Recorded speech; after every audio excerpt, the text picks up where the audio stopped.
Hello everyone.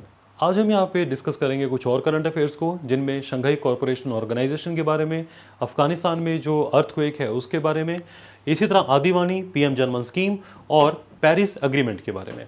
तो सबसे पहले स्टार्ट लेते हैं यहाँ पे एससीओ, जो कि 25th इसकी मीटिंग अभी तियानजिन चाइना के अंदर ऑर्गेनाइज की गई थी। आपको यहाँ पर उन मेन पॉइंट्स को नोट डाउन करना है, समझना है, जहाँ से क्वेश्चन आ सकते हैं। इस मीटिंग के अंदर भारत के प्रधानमंत्री उन्होंने भी पार्टिसिपेट किया था और यहाँ पर कई देशों के जो राजनेता थे वो इकट्ठे हुए थे और उन आपस में बैठकर कई मुद्दों पे डिस्कशन की।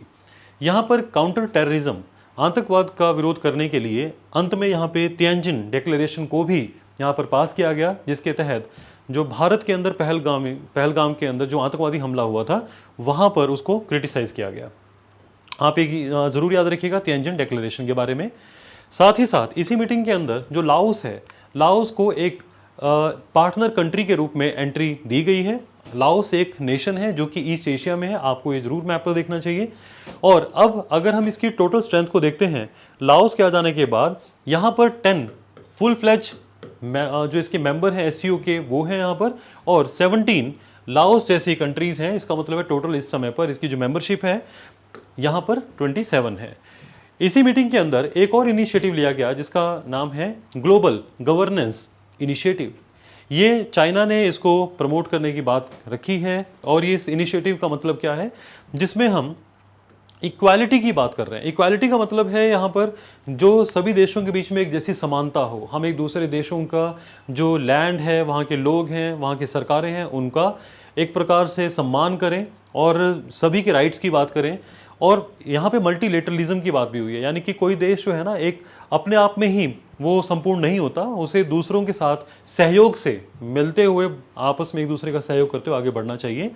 और यहाँ पर ताकि एक हम जस्ट ग्लोबल ऑर्डर तैयार कर सकें। ग्लोबल ऑर्डर का मतलब है जहाँ पे सभी देश जो हैं आपस में शांति बनाकर एक दूसरे के साथ रह सकें। कोई ऐसा ना हो जो इनमें से एक बहुत पावरफुल हो जाए, बाकी जो है वो कमज़ोर रह जाएं।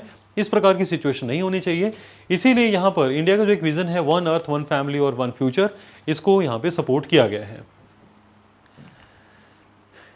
इसी तरह से यहाँ पर जैसे मिलिट्री एक्शन अभी फिलहाल में जो हुए थे गाजा और ईरान के अंदर, जो कि इजराइल द्वारा किए जा रहे थे, उनको भी क्रिटिसाइज किया गया है। ये भी थोड़ा सा आप ध्यान रख लेंगे तो एनफ है। और इसी मीटिंग के अंदर एक और यहाँ बात तय हुई कि हमें यानी कि इन कंट्रीज को आपस में मिलकर जो एक अपना डेवलपमेंट बैंक बनाना चाहिए। इस बैंक से जो लोन है वो इन कंट्रीज को या बाकी कंट्रीज को कैसे दिया जाएगा वो तब पता चलेगा जब यहाँ पे बैंक एस्टैब्लिश कर दिया जाएगा। तो ओवरऑल यहाँ पे अभी तक ये बातचीत हुई है, आपको ये कुछ पॉइंट्स याद रखने चाहिए।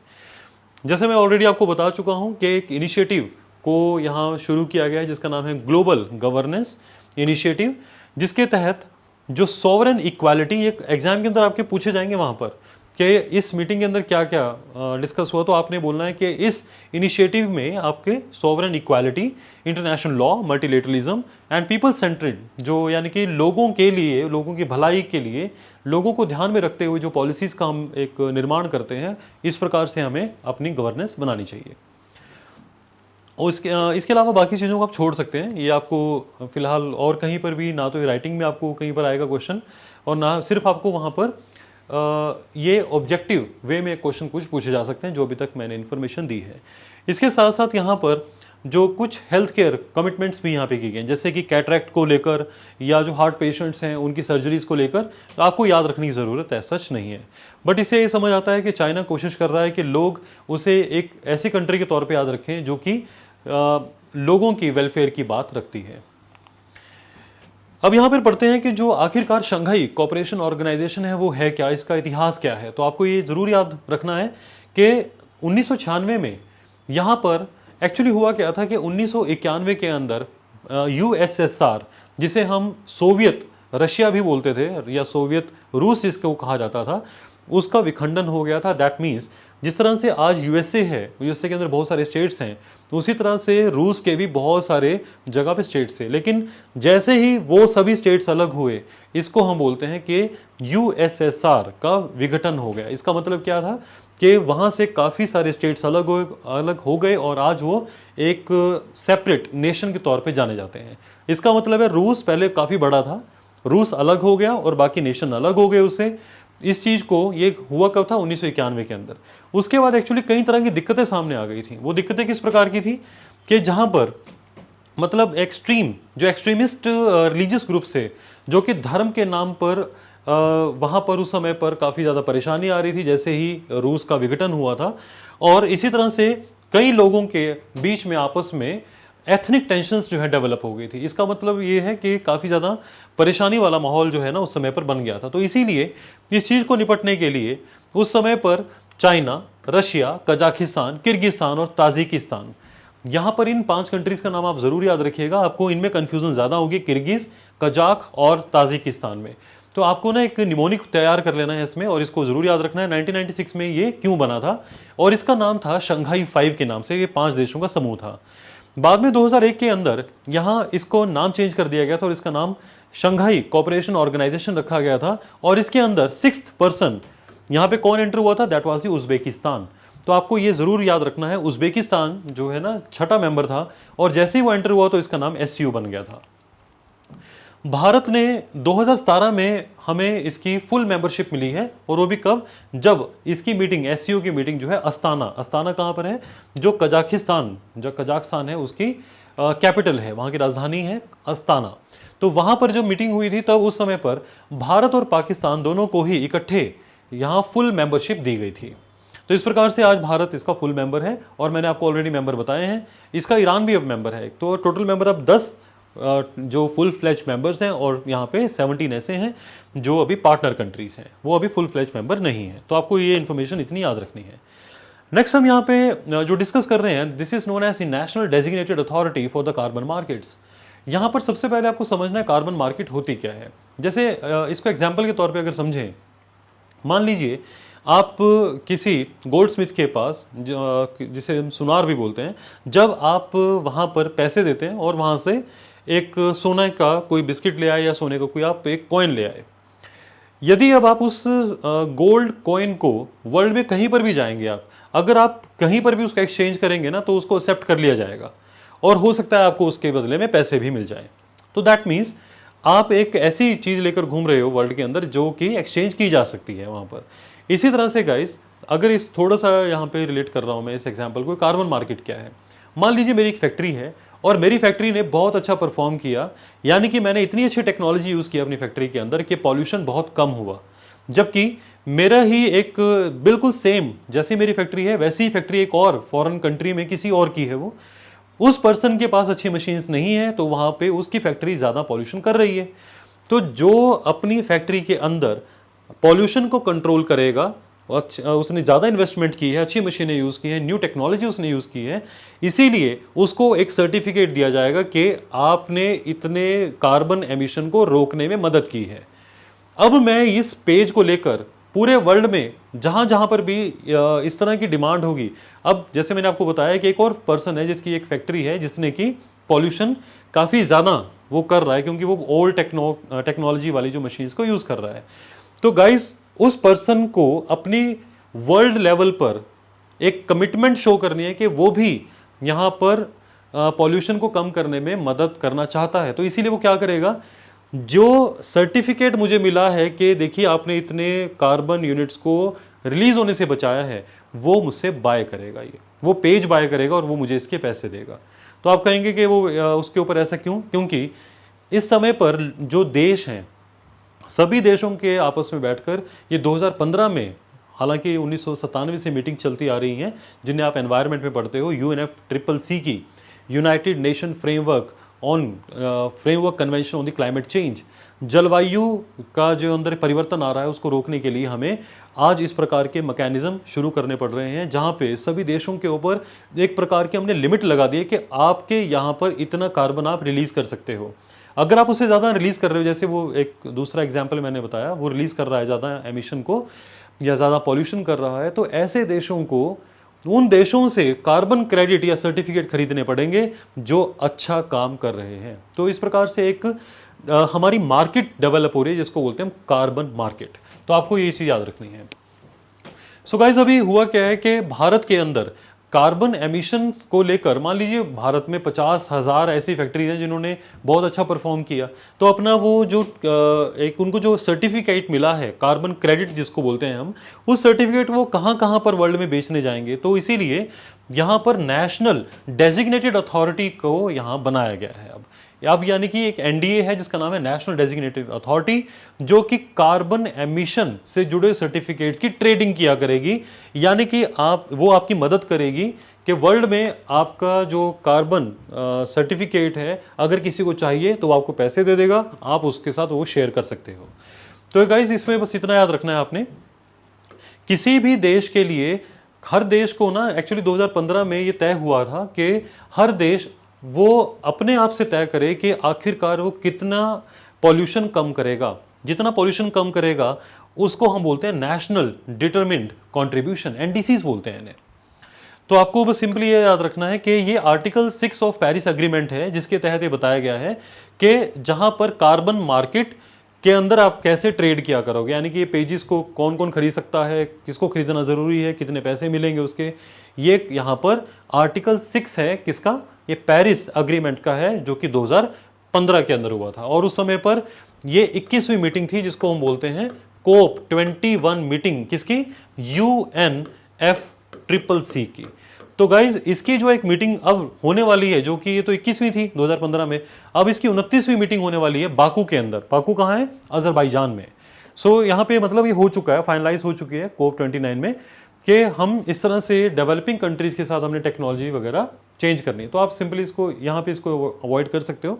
आपको सिर्फ वो याद रखना है कि जो पेरिस अग्रीमेंट के आर्टिकल 6 किससे जुड़ा हुआ है। तो आपने कहना है यहाँ पे कार्बन जो ट्रेडिंग है उससे जुड़ा हुआ है। इसके बाद हम यहां देख रहे हैं कि आखिरकार इंडिया ने वो कौन से टारगेट्स हैं जिनको अपने आप से अप्रूव किया है कि हम इतना इतना पॉल्यूशन कम करेंगे। इसको बोलते हैं हम इंडिया के नेशनली डिटरमिन्ड कंट्रीब्यूशन, यानी कि हमारी भागीदारी कितनी होगी जलवायु जो प्रदूषण वगैरह हो रहा है उसको कम करने के लिए। तो गाइज ये ना बहुत बार पेपर में क्वेश्चन आता है, तो आपको ये परमानेंटली याद रखना है। इंडिया ने ये कहा है कि हम 2030 तक इतने लेवल कम कर देंगे, हमारी पूरी कोशिश रहेगी जितने 2005 में पूरे हमने जितने पैसे कमाने के लिए जितना पॉल्यूशन किया था, आप मोटा मोटा ऐसे याद रखें इसको, उसका 45% हम वहां पर मतलब इसको उतने जितना पॉल्यूशन तब किया था 2005 में, उसका 45% हम यहां पे ले आएंगे। तो आपको याद रखना है किस वर्ष तक? तो 2030 तक। एक चीज और याद रखनी है इसमें, हमने 2030 तक एक और चीज यहां पे अचीव करनी है। वो क्या है कि जितनी भी, देखिए आज हमारे पास जो पावर आ रही है, जो इलेक्ट्रिसिटी हमारे पास आ रही है, वो थर्मल पावर प्लांट से आती है। और थर्मल पावर प्लांट में क्या डलता है? कोल।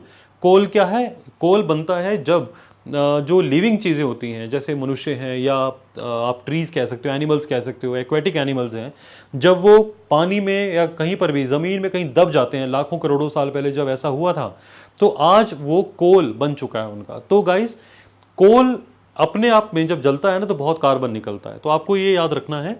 इंडिया का एक टारगेट और है, नेशनल डिटरमिन्ड टारगेट है, वो क्या है कि 2030 तक जो इंडिया में जितनी भी इलेक्ट्रिसिटी हम डेवलप करेंगे, जनरेट करेंगे, उसका 50% हम मतलब कोल वगैरह से नहीं लेंगे। उसका 50% कहां से आएगा? जितनी भी उस समय पर डिमांड होगी वो 50% हम लेंगे सोलर पावर से, विंड पावर से। हम जो है वहां पे या इस तरह आप कह सकते हो जो टाइडल एनर्जी है उनको यूज करेंगे हम। तो that means non fossil materials से हम जो है वो इलेक्ट्रिसिटी जनरेट करेंगे। यहां पे आपने एक याद रखा, दूसरा याद रखा और तीसरा एक और याद रखना है आपने। उस समय पर भारत इतने 2030 तक इतने पेड़ लगा देगा कि इतने हमने मतलब फॉरेस्ट जो है बना देने या उनको और एक्सपैंड करना है फॉरेस्ट एरिया को, ताकि जो कार्बन है, क्योंकि जो हमारे पास जो ट्रीज हैं उनके अंदर कार्बन एक्यूमुलेट होता रहता है, तो इसीलिए कार्बन सिंक कहलाते हैं। जहां जहां पर भी कार्बन स्टोर होता रहता है उसको हम कार्बन सिंक बोलते हैं। आपको ये बोलना है दैट इंडिया के एक और प्लेज है, एक शपथ और ली है भारत ने कि हम 2.5 to 3 billion ton CO2 equivalent को इतने ज्यादा को एब्जॉर्ब करने के लिए हम और फॉरेस्ट लगाएंगे। तो आपको ये तीनों याद रखने हैं, ये क्वेश्चन आता है पेपर में। इसके बाद हम यहाँ पे देख रहे हैं जो नेशनल डेजिग्नेटेड अथॉरिटी है वो है क्या। ये इसमें 21 मेंबर्स होंगे और यहाँ पर जो IAS ऑफिसर जो सेक्रेटरी होते हैं ऑफ द एनवायरनमेंट मिनिस्ट्री वो इसको चेयर करेंगे। बस आपको इतना याद रखना है, 21 मेंबर, और जो सेक्रेटरी हैं एनवायरनमेंट मिनिस्ट्री के, वो यहाँ पे मिनिस्टर नहीं है, एनवायरनमेंट मिनिस्ट्री के जो सेक्रेटरी हैं, टॉप मोस्ट आईएएस ऑफिसर हैं इस मिनिस्ट्री के वो। और साथ ही साथ यहाँ पर आपने एक चीज़ और याद रखनी है, जैसे मैंने आपको बताया एनडीए का मेन काम क्या होगा कि आपका जो इंडिया के अच्छी जो कंपनीज हैं जो कार्बन क्रेडिट अर्न कर रही हैं, अच्छी परफॉर्मेंस दे रही हैं, उनके carbon credit certificate all over the world कहाँ कहाँ पर ट्रेड किए जा सकते हैं। फंक्शन मैंने ऑलरेडी आपको बता दिया, कार्बन क्रेडिट ट्रेडिंग जो से रिलेटेड है, इसको आप छोड़ सकते हैं। कार्बन मार्केट ऑलरेडी आपको बता दिया गया है क्या चीज़ है वो। जिस तरह से मैंने आपको कार्बन ट्रेडिंग के बारे में बताया, इनका तरीकों के नाम क्या है, ये तरीका है गाइज इनका कि आप किस कंट्री में ये अपना जो सर्टिफिकेट है वो सेल कर सकते हो, या आप और क्या कैसे मदद कर सकते हो जो कह सकते हैं आपके जो पॉल्यूशन है उसको कंट्रोल करने के लिए। तो उन तरीकों का नाम है जिसको बोलते हैं एमिशन ट्रेडिंग स्कीम और क्लीन डेवलपमेंट मैकेनिज्म। तो आपने ये बोलना है कि इन तरीकों के माध्यम से हम लोग कार्बन ट्रेडिंग कर सकते हैं। कौन कौन से तरीके हैं? ईटीएस और सीडीएम। बहुत ही पॉपुलर क्वेश्चन है ये, बहुत पहले आते थे ये 2015-16 में। अभी आपको अगर याद रहेगा तो अच्छा रहेगा कि आपकी नॉलेज में ये चीज़ हो तो बढ़िया रहेगा। उसके बाद आप आगे देख रहे हैं इसमें, अभी रिसेंटली एक अर्थक्वेक जो है वो ऑब्जर्व किया गया है अफगानिस्तान के अंदर। वहाँ पे लगभग 1400 से ज़्यादा जो डेथ हैं वो हो चुकी हैं वहाँ, ठीक है। और अभी भी बहुत सारे तरह के रिपोर्ट्स आ रही हैं वहाँ से। आपको ये इसमें समझना क्या है गाइस, जो मेन है आपके लिए, आखिरकार जो अफगानिस्तान है वहाँ पे अर्थक्वेक क्यों आते हैं, तो आपको ये पता होना चाहिए एक्चुअली क्या हुआ था। पहले इसको समझिए, बहुत साल पहले, मतलब लाखों साल पहले अगर हम बात करें, लगभग 7 करोड़ साल पहले क्या हुआ, जो भारत जिसके अंदर हम आज रहते हैं, इस भारत की जो प्लेट थी, ये टुकड़ा जो एक इसको आप कह सकते हो प्लेट टेक्टोनिक एक्टिविटीज़ की वजह से ये इस तरफ मूव करना स्टार्ट कर रहा था, जहाँ पर आज हमारा पूरा एशिया है। उस एशिया के साथ हमारा जो इंडिया की प्लेट है वो टकराई थी। अगर आप यहाँ मिलियन ईयर्स देखेंगे तो लगभग यहाँ पे 1 करोड़ साल पहले जब यहाँ पे टकराई थी, तो उस समय पर जिस जगह पर ये स्ट्राइक पहली बार हुई थी ना, उस जगह पर फोल्डिंग्स हो गई है। फोल्डिंग का मतलब है जैसे ही कोई चीज़ किसी से टकराती है तो फोल्ड होना शुरू हो जाती है। तो उसी तरह से यहाँ पर जो पहाड़ियाँ बनी हुई है, हिमालय इसीलिए बना था यहाँ पे, आपको ये याद रखना है कि इस जगह पर जो ये वाला एरिया है ना, इसको बोलते हैं पामीर नोट, ठीक है, पामीर नोट, यानी कि इसको पामीर ग्रंथि हिंदी में बोलते हैं। इस जगह पर एक्चुअली यहाँ से भी इस तरफ भी माउंटेन निकलते हैं, इस तरफ तो बहुत सारे माउंटेन निकलते हैं, इस तरफ भी चाइना की तरफ भी बहुत सारे माउंटेन निकलते हैं। तो यहाँ पे ना एक प्रकार की जैसे नोट होती है, कोई गांठ बांध देते हैं हम कहीं पर, उस तरह की एक जगह है यहाँ पे, that is the Pamir knot. और इसी जगह पे हिंदू कुश की पहाड़ियाँ, और हिंदू कुश हिमालयन रीजन जो है ना काफ़ी ज़्यादा ये टेक्टोनिकली एक्टिव है, तो इसीलिए यहाँ पर बहुत सारे अर्थक्वेक ऑब्जर्व किए जाते हैं। तो बस आपको इतना याद रखना है, सबसे ज़्यादा अर्थक्वेक ऑब्जर्व किए जाते हैं जो हमारे पास पैसिफिक ओशन है उसके किनारे किनारे पर, उसको हम बोलते हैं सरकम पैसिफिक बेल्ट। सेकंड नंबर पे सबसे ज़्यादा अगर वर्ल्ड में कहीं पर भूकंप आते हैं तो वो है हिंदू कुश की पहाड़ियाँ जो कि अफगानिस्तान में है। आपको बस इतना याद रखना है।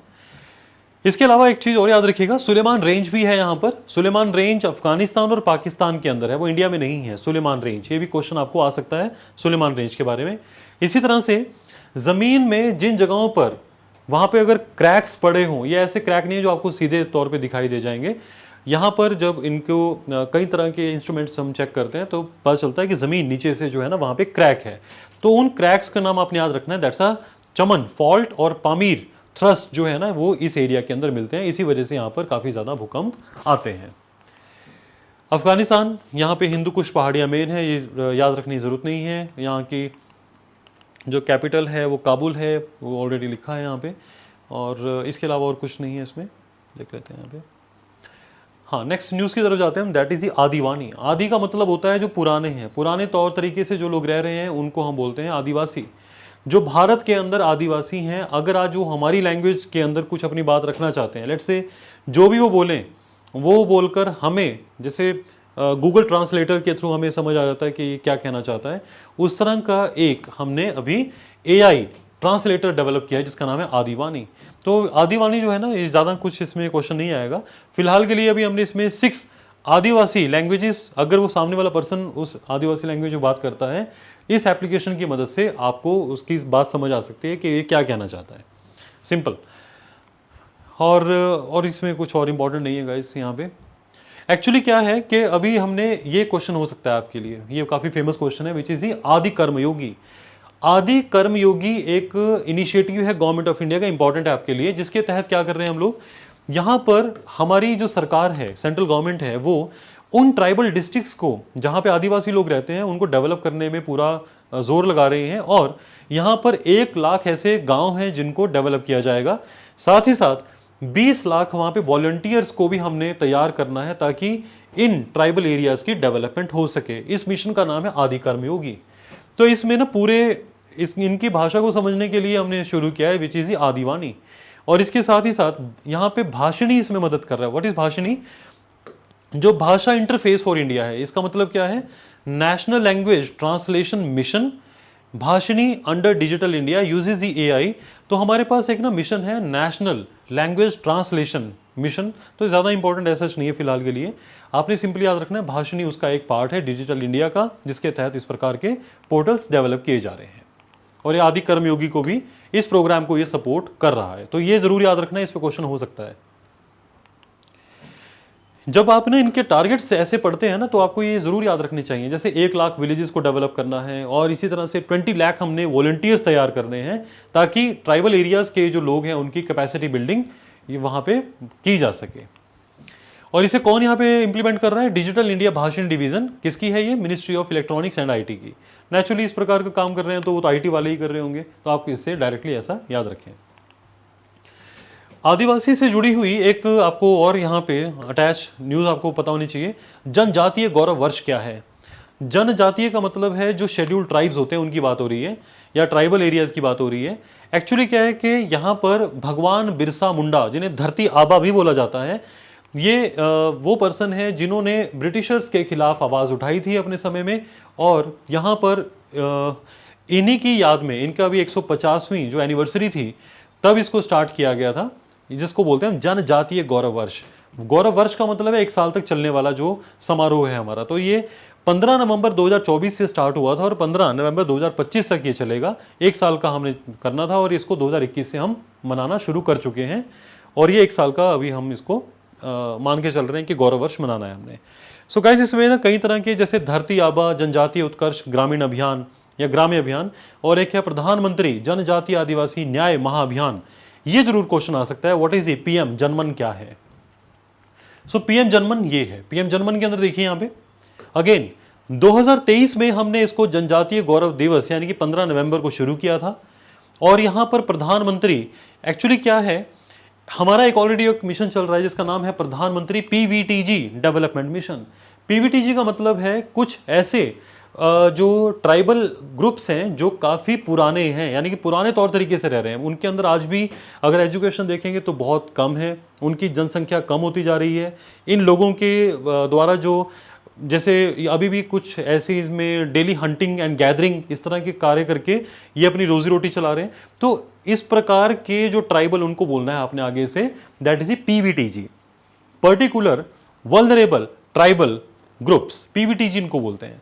आपको याद रखना है कि ये प्रोग्राम जो शुरू किया गया पीएम जनमन स्कीम, ये मदद करेगी इस चीज को मतलब पूरा करने में, जिसका नाम क्या है? प्रधानमंत्री पीवीटीजी डेवलपमेंट मिशन, जिसे 2022-23 में शुरू किया गया था। इसके अंदर होगा क्या?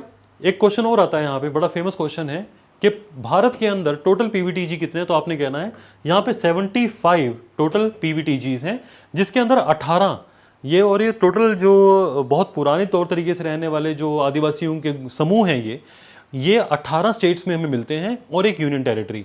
यूनियन टेरिटरी कौन सी है हमारी? दैट इज अंडमान निकोबार में ही है, अदरवाइज और किसी यूनियन टेरिटरी में जो ट्राइबल है वो नहीं है। इसके लिए रिस्पॉन्सिबल कौन है? मिनिस्ट्री ऑफ ट्राइबल अफेयर्स को प्रोग्राम को चला रही है अभी स्कीम को। और इसके तहत क्या किया जा रहा है? जो 9 मिनिस्ट्रीज हैं, जैसे ministry of rural development, ministry of education, इन सभी को कहा गया है, यानी कि ये मिनिस्ट्री ने बाकी मिनिस्ट्रीज को, 9 मिनिस्ट्रीज को ये कहा है कि आप हमारे ट्राइबल एरियाज के अंदर अपने जो स्कीम्स हैं उनको अच्छे से और इम्प्लीमेंट करने के लिए जोर लगाइए। सिंपल आपने ये याद रखना है। तो लगभग काफ़ी पैसा इसके लिए दिया गया था, 24,000 करोड़ का पैसा इसके ऊपर लगाया जाना था तब। और 2025-26 तक ये स्कीम रहेगी और 11 एरियाज में इसको लोगों को यहाँ पे मदद की जाएगी, जैसे कि housing, drinking water, health care, education. ये याद नहीं रखने आपने, सिंपली याद रखना है 11 एरिया ऐसे हैं जहाँ पर इन लोगों की मदद की जाएगी। नेक्स्ट न्यूज़ है यहाँ पे एक्सरसाइज युद्ध कौशल 3.0। सिंपली याद रखना है आपने, इंडियन आर्मी ने अभी एक एक्सरसाइज ऑर्गेनाइज की है अरुणाचल प्रदेश में। मैंने आपको पहले ही बताया है, उसका आपने एरिया जरूर याद रखना है, कहाँ पर वेन्यू था। तो वेन्यू है कामेंग। कामेंग एरिया कहाँ पर है? That is in Arunachal Pradesh. तो सिंपल है कि एक्सरसाइज युद्ध कौशल 3.0 वहाँ पर ऑर्गेनाइज की गई थी और ये बेसिकली जो गजराज कॉप्स हैं उन्होंने की थी, अगर याद रखना चाहें, बाकी आप छोड़ सकते हैं। इसके बाद है that is plastic degrading microbes की बात हो रही है यहाँ पे। एक्चुअली क्या है कि आपको ये ज़्यादा जानने की ज़रूरत नहीं है, सिंपली आपको ये याद रखना है, जो हमारे पास प्लास्टिक होती है ना, प्लास्टिक एक इस प्रकार का आप कह सकते हैं केमिकल से बनी होती है जिसको जो माइक्रोब्स हैं वो उसको तोड़ नहीं पाते। What are the microbes? जो हमारे पास बैक्टीरिया है या कुछ और ऐसे छोटे सूक्ष्म जीवी जो हमें इस प्रकार की ब्रेक डाउन में मदद कर सकते हैं। तो आपको ये जैसे एग्जाम्पल के लिए मान लीजिए अगर कहीं पर कोई डेड बॉडी पड़ी है तो कुछ दिनों के बाद वहाँ पे आपको डेड बॉडी नज़र नहीं आएगी, क्योंकि बैक्टीरियाज उसको डिसइंटीग्रेट कर देते हैं। वहाँ पे फंगस भी होती है, बैक्टीरिया भी होते हैं। वो डिसइंटीग्रेट का मतलब होता है बड़ी चीज़ को छोटे छोटे टुकड़ों में बांटकर उसको मिला देना ऐसे। बट यहाँ पे जो प्लास्टिक होती है उसको ये करना संभव नहीं है। तो उससे जुड़ा हुआ बस एक यहाँ पर ऐसा क्वेश्चन था। इसमें एक्चुअली आप ये छोड़ दीजिएगा टोटली, यहाँ से कोई भी क्वेश्चन डेवलप नहीं होगा फिलहाल के लिए। आप सिंपली यहाँ पे कहाँ जाएंगे, इसके ऊपर यहाँ से क्वेश्चन आते हैं, what are the microplastics. Microplastic क्या होती है? ये क्वेश्चन आ भी चुका और आता भी रहेगा। माइक्रोप्लास्टिक होती है जिसका, ये ऐसे प्लास्टिक फ्रेगमेंट्स होते हैं जो कि मतलब लेस देन 5 मिलीमीटर होते हैं, यानी कि अगर जिस प्लास्टिक का साइज 5 मिलीमीटर से कम का होता है उसको बोलते हैं माइक्रोप्लास्टिक। अगर आप इसको देखना चाहते हैं तो हमें कहाँ मिलती है? जो हमारे पास फेस वॉश होते हैं उन फेस वॉश के अंदर ये माइक्रोप्लास्टिक्स यूज़ की जाती हैं। हर फेस वॉश में नहीं होते हैं, कई जगह पे यूज़ की जाती हैं। तो इस प्रकार से आपने ये याद रखना है, ये नैनो प्लास्टिक को भी काउंट करते हैं, जो कि यहाँ पर लेस देन 100 नैनोमीटर्स हो उसको हम काउंट करते हैं माइक्रोप्लास्टिक। एक्चुअली क्या है कि अल्टीमेटली देखिए, जैसे आप फेस वॉश करते हैं वो माइक्रोप्लास्टिक पानी के साथ बहती हुई कहीं ना कहीं वाटर बॉडी में जाके मिलेगी और वो अल्टीमेटली किसी न किसी ऑर्गेनिज्म के अंदर वो जाएगी, वहाँ पे सेट हो जाती है और आने वाले समय में वो कैंसर या कहीं और तरह की जो डिसीज़ का कारण बनती हुई उस ऑर्गेनिज्म की डेथ कॉज कर सकती है। तो इसलिए आपने ये चीज़ याद रखनी है। नेक्स्ट न्यूज़ हम देख रहे हैं यहाँ पे, इंदौर अवॉर्डेड दी IGBC green city platinum certification. Simple आपने याद रखना है कि अभी ना IGBC green city platinum certificate किस सिटी को मिला है? तो आपने कहना इंदौर को मिला है।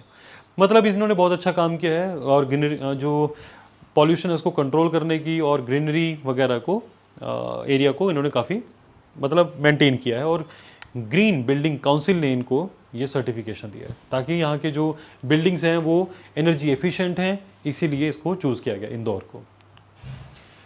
एक है उसके बाद प्रत्यूष रेडियोमीटर। गाइस ये एक प्रकार का, आपने इसको बड़े लेवल पे समझें सिंपली। प्रत्यूष रेडियोमीटर एक अभी इंस्ट्रूमेंट है। इस इंस्ट्रूमेंट को इससे हमें पता क्या चलेगा? आपने बोलना है कि यहाँ पर इस इंस्ट्रूमेंट का प्रयोग करने से हम ये पता कर पाएंगे कि जब हमारा ब्रह्मांड बन रहा था, जब यूनिवर्स का जन्म हो रहा था, उस समय पर पहले जो स्टार्स थे, जो यानी कि फर्स्ट जो हमारे पास कह सकते हैं जो स्टार्स हैं, उनके बारे में हमें पता चलेगा। द कॉस्मिक डॉन इसको बोलते हैं हम, ठीक है। इसका मतलब है कि जब उदय हो रहा था उस समय यूनिवर्स का और जब फर्स्ट स्टार जो है वो लाइटन अप हो रहे थे, उस समय के बारे में हम थोड़ा पता कर पाएंगे प्रत्यूष रेडियोमीटर की मदद से। बस आपको इतना बोलना है वहां पे, ये अगर याद रह जाएगा तो एनफ है, बाकी चीजों को आप छोड़ सकते हो। और इसके अंदर ना एक्चुअली अगर कोई आपसे वहां पे ऑप्शन में पूछ लेता तो आपने क्या बोलना है वहां पे, दैट ये जो इंस्ट्रूमेंट है ये क्या डिटेक्ट करता है?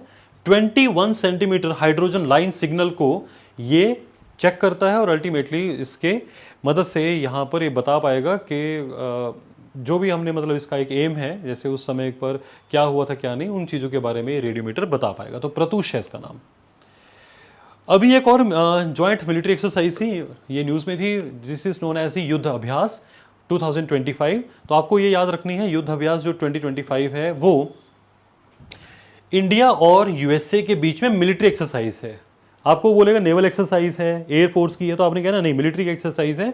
और ये जो फोर्ट वेन राइट के अंदर, जो कि अलास्का में है, वहां पर इसको यहाँ पे इसका वेन्यू मतलब रखा गया था। ठीक है, और इसके साथ ही इंडिया की जो मद्रास रेजिमेंट है उन्होंने पार्टिसिपेट किया है, और इसके अलावा और कोई ज़रूरत नहीं है इसमें, जबकि यूएस की 1st बटालियन है। तो बस आपको इसमें ये चीज़ें याद रखनी है और ध्यान रखनी है इसमें। इसके अलावा और यहाँ पे क्वेश्चन ऐसा नहीं बनते हैं। सो गाइस, इस सेशन के लिए ये जो करंट अफेयर्स हैं वो एनफ हैं, और आई फील जैसे जो जो एरियाज़ को मैंने आपको बताया है कि आपके लिए इम्पॉर्टेंट है, और आपको अगेन जो हाईलाइटेड एरियाज़ हैं मेनली वो आपको नोट डाउन कर लेने चाहिए, और उसमें उन्हीं चीज़ों को याद करना चाहिए जैसे मैंने आपको बताया है। सो जैसे आप पिछले भी जितने करंट अफेयर्स हैं उनको आप बार बार रिवाइज़ करें, क्योंकि ये एक लॉन्ग सीरीज़ है जिसके अंदर आपको कंटिन्यूस एफर्ट देने ही पड़ेंगे, तब जाकर आपको ये चीज़ें याद होंगी। और इस चैनल को आप सब्सक्राइब कीजिए, और जब भी कभी हम यहाँ से कंटेंट को अपलोड करते हैं आप तक वो पहुँच जाए, वो नोटिफिकेशन आपको तब मिलेगी जब आप उसे जो बेल आइकन है उसको प्रेस करेंगे। सो आई होप आप इन इंस्ट्रक्शंस को फॉलो करें और इन करंट अफेयर्स को ज़रूर याद करें, क्योंकि एग्ज़ाम के अंदर करंट अफेयर्स यहीं से ही आते हैं। ठीक है, तो इस तरह से आप इसका प्रोग्राम को कंटिन्यू कीजिए। Thank you so much guys.